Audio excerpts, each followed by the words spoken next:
Estamos iniciando mais um vídeo em celebração aos 70 anos da Declaração Universal dos Direitos Humanos. É uma promoção da Universidade Católica de Pernambuco através da Cátedra Dom Helder Câmara em parceria com a Unesco.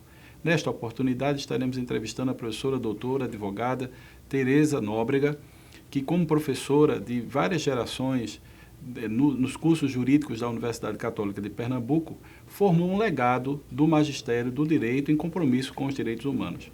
Professora Tereza, qual a sua avaliação da Declaração Universal dos Direitos Humanos? Manuel, minha avaliação é muito positiva no seguinte aspecto. A Declaração Universal dos Direitos Humanos, em 48, apesar de outras cartas terem precedido esta, é uma declaração que resulta de um processo consensual. A humanidade está em xeque, ou seja, estamos vivenciando o momento pós-Segunda Guerra Mundial e, nesse contexto, a Carta é um documento que representa o despontar de um processo de internacionalização. Naquele momento, em 1948, ela ainda não é norma de caráter vinculante. Aos poucos, os pactos pelos direitos civis, políticos, econômicos, sociais, culturais vão estabelecendo um processo simbólico de vinculação jurídica que tem uma série de repercussões internacionais, inclusive na Guerra Fria. É muito importante ressaltar que, durante o século XX, esse movimento de internacionalização apresenta retrocessos.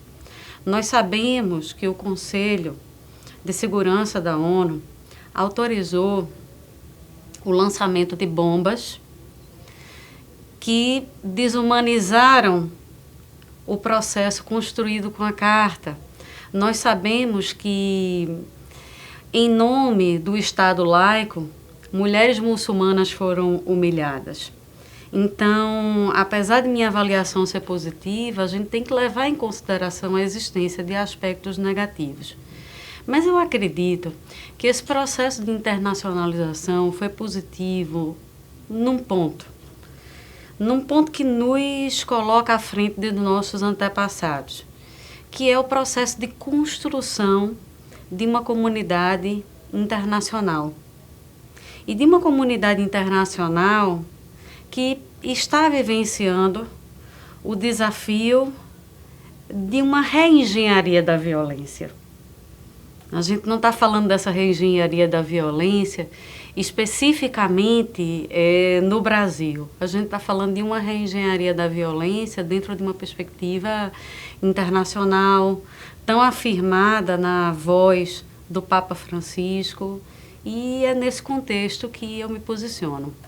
Tereza, você é uma pesquisadora há muitos anos à frente de várias pesquisas aqui da universidade, introduzindo os alunos a fazerem prospecções, fazer análises acerca do direito e da importância da declaração. Nessa perspectiva, 70 anos depois, qual o legado da Declaração Universal dos Direitos Humanos? Vamos perceber o corte desse legado especificamente no Brasil nesse momento. Nós sabemos que a Carta de 48 nos coloca diante de momentos de vazio nos anos 50, 60 e 70, mas eu sempre registro no processo de pesquisa o valor da Carta para aquele despontar da esperança que acontece no movimento de redemocratização nos anos 1980, que acontece também na construção da Constituinte, né, e na edição da Carta de 1988. Então, nós temos um momento muito simbólico, né, um momento que vai ser ruptura e que vai plantar um processo absolutamente desafiador nos anos 1990. Eu acredito que o episódio de Eldorado dos Carajás é muito simbólico, porque a crise provocada por esse expediente vai dar ensejo à criação do Programa Nacional de Direitos Humanos pelo Fernando Henrique Cardoso, na época, e esse é o primeiro Programa Nacional de Direitos Humanos da América Latina. Um programa que foi construído com forte participação da sociedade civil. Essa é uma marca, não é, do programa que, enfim, vai desencadear todo um conjunto de processos que vão resultar na Secretaria de Direitos Humanos que temos nesse momento. Então, eu acredito que esse processo participativo, esse envolvimento da sociedade civil é muito importante, né? E, claro, tem que ser visto de uma forma crítica, porque esta sociedade civil que é chamada a participar não necessariamente nos coloca numa zona de conforto na atualidade. Por quê?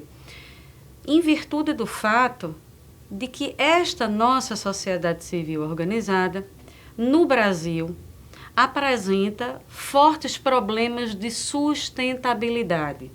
É muito importante registrar que a grande maioria das organizações da sociedade civil no Brasil, que são instrumentos fundamentais no processo de luta pelos direitos humanos, possuem uma sustentabilidade fora do Sudeste, quase sempre vinculada a recursos públicos que conectam o terceiro setor com o Estado e, claro, reduzem a liberdade desse segmento, não é, desse importante instrumento de promoção de uma política pró-direitos humanos. É o prejuízo do accountability, né? Sim. Ou seja, você não tem o controle social. De fato.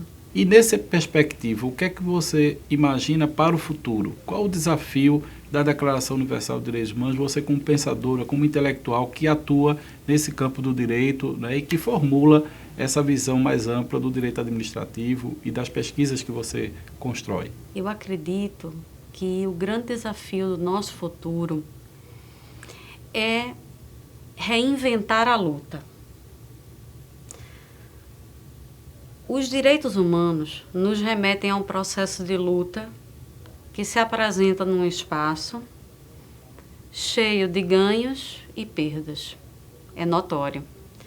Mas, considerando especificamente o momento político em que nós vivemos, a luta em prol da Declaração de 48, a luta pela efetividade dos direitos humanos precisa ser reordenada. Talvez através de batalhas que utilizem uma inteligência de uma textura mais refinada. Eu vejo muitos pensadores e pesquisadores e juristas e cientistas sociais travarem uma batalha nas redes sociais, não é cotidiana, mas eu não sei ao certo se a batalha que nós precisamos fazer é essa que está absolutamente explícita dentro desse contexto de comunicação social específica.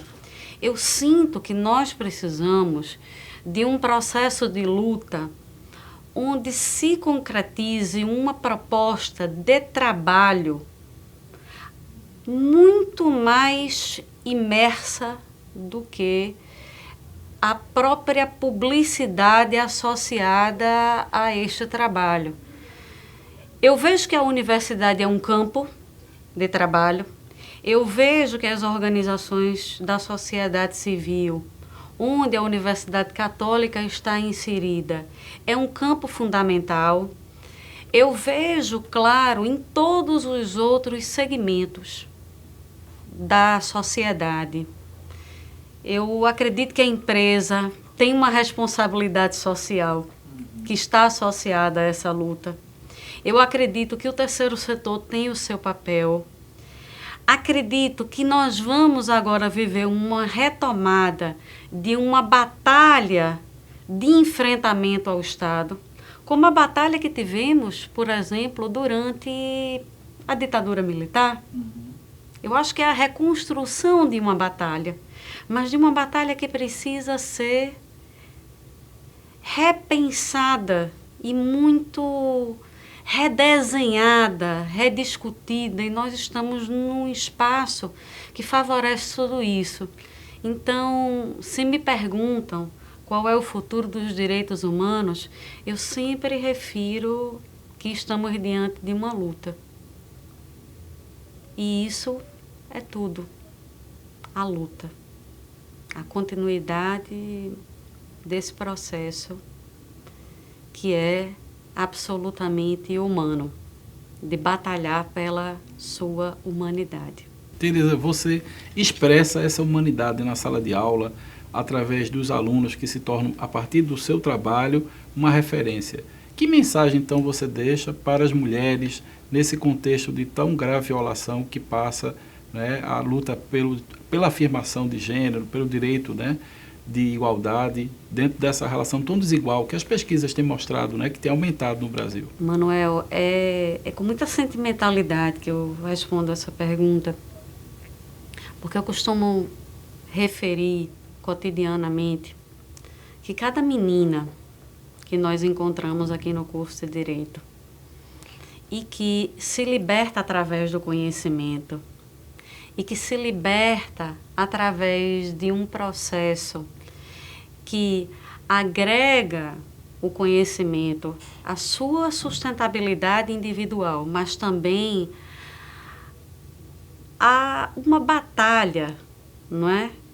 Aqui se agrega mais um soldado da resistência é parte fundamental do processo de qualquer professora, né? Então, é muito emocionante falar dessas meninas que foram primeiro acolhidas e depois empoderadas pela Universidade Católica de Pernambuco.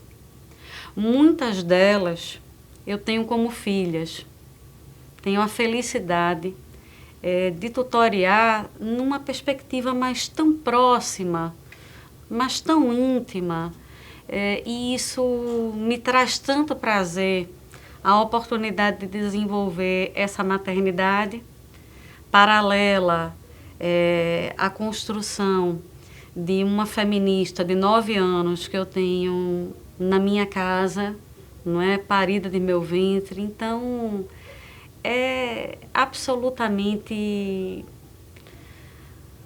enfim, emoção, não é, despontar de um prazer sem adjetivos que eu registro essa contribuição.